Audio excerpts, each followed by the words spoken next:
TrueBlue software featuring Vantage, Work Order Remote.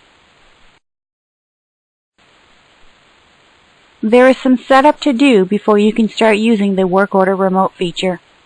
For the purpose of this demo, the setup has already been done.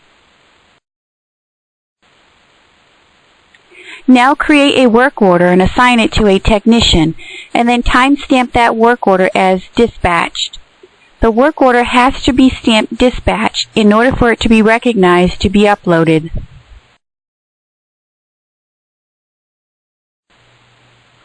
Now go back to the web apps and click on the Upload Data button to send any work orders that need to be sent. It will give you a pop-up message that the upload was complete. Now go back to the dispatch grid and refresh it. Now any work orders that were timestamped dispatched now have a red mobile app symbol. Leave these work orders alone until that red mobile app symbol turns green. Now the technician will log into the server using their PIN number and password and tap on the Send button. Leave the option to the Work Order Remote and then tap on Run, and it will display this next screen.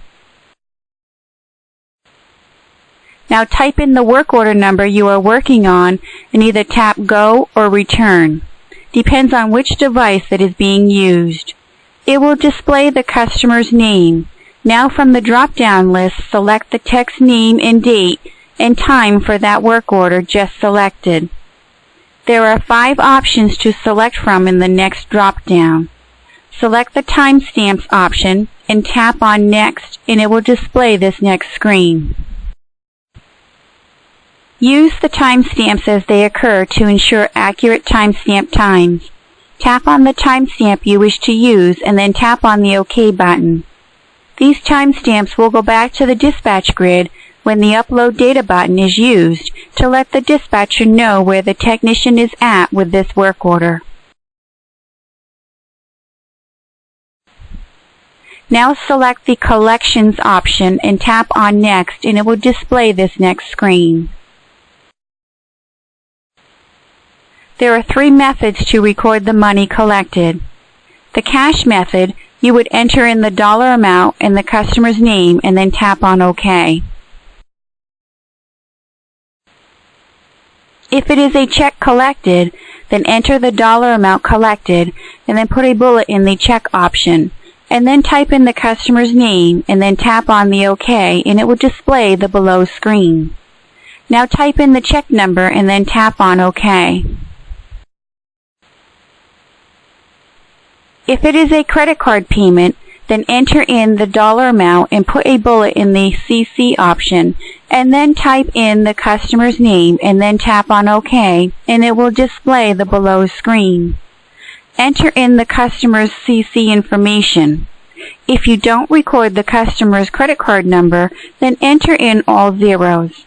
After recording the credit card information, tap on OK. Now select the Comment option and tap on Next, and it will display the next screen. Enter in any comments you wish to go back to the work order notes area and tap on OK.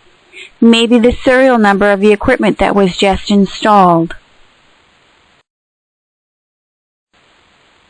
Now select the Task option and tap on Next, and it will display this next screen. If a task was performed, then select the book from the drop-down, then the column from the drop-down, and then type in the task code and tap on Go or Return depending on which device that is being used. Now type in the hours it took to perform this task. If you have more tasks to enter, then tap on the OK Next Task option. If not, then tap on the OK option. Now select the Inventory option and tap on Next, and it will display this next screen.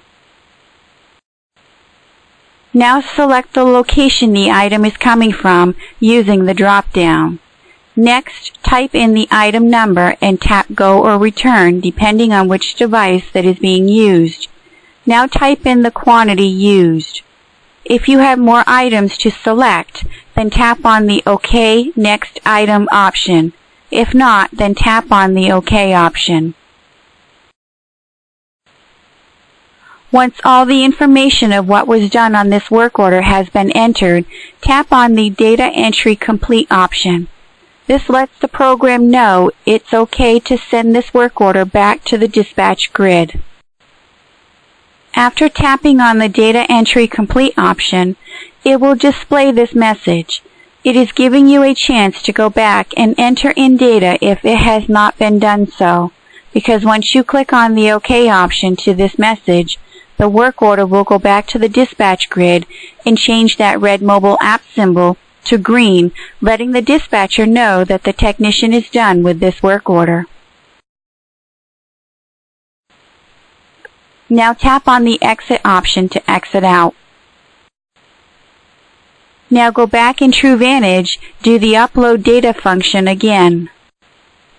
Now that work order will display a green mobile app symbol to let the dispatcher know the technician is done with that work order.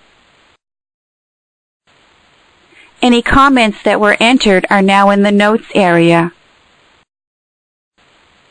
Now it will display the timestamps on the Assignments tab. You will not see the completed one until you timestamp it yourself to take it off the grid. Your timestamp will not override the technician's timestamp. It will display the money collected on the Payments tab.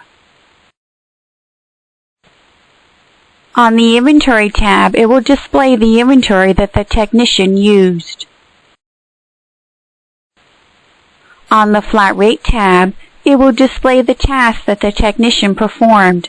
Each task will have the hours it took to perform that task.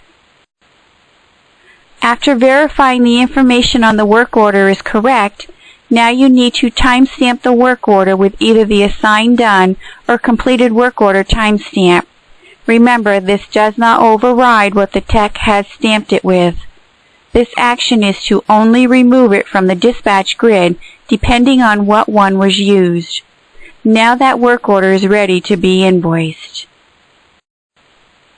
If you would like to schedule a live demo, please call this 800 number. And thank you for watching our demo. We hope to hear from you soon.